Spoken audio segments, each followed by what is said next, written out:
welcome to the show. Still coming to you from this blank void. And before you ask, yes, we have made some changes. The desk is glass now, and that's it. That is the full extent of the upgrades. Look, it's been a busy week, from baseball returning in front of cardboard fans to Alexandra Ocasio-Cortez shredding Ted Yoho on the floor of the House to Trump bragging about passing a basic cognitive test, which I will say, in terms of brags, is at least better than "I've met Ghislaine Maxwell multiple times and I wish her well." But let's actually start tonight with what's been happening in Portland, the Nature Valley granola bar of US cities, in that it's crunchy, messy, and let's be honest, nobody's first choice. Ow. That is intense, and it frankly says so much about this country right now that CNN will show federal agents treat a human being like a piñata, yet censor that same man for rightfully telling those agents to fuck the fuck off. Look, we're already witnessing the rapid decline of American civil liberties here. Let's try not to be fucking prudes about it. The protests in Portland have actually been going on daily for nearly 2 months now, since the killing of George Floyd. But the deployment of federal agents was a sharp escalation of questionable legality. And yet, to hear the president tell it, he had no choice, and it was a terrific idea. We're doing a great job in Portland. Portland was very rough, and they called us in, and we did a good job, to put it mildly. Many people in jail right now. Okay.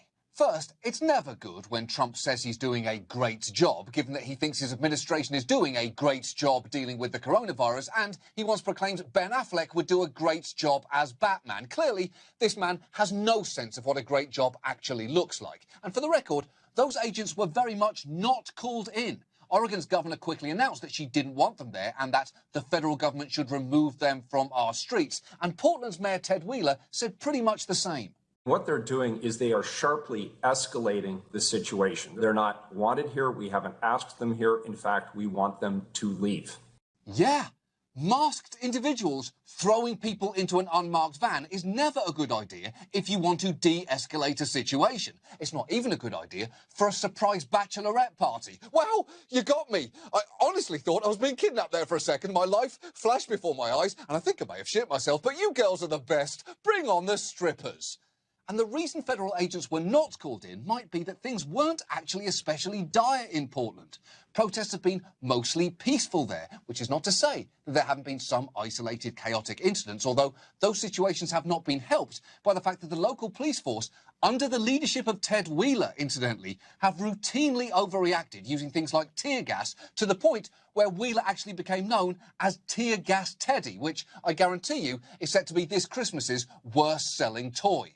And they have justified dangerous crowd control tactics by releasing photos like this, claiming they've been attacked with, among other things, a can of White Claw and a half-eaten apple, which is less a threatening display of weaponry and more of a summoning circle for ghosts who died on day 3 of Burning Man.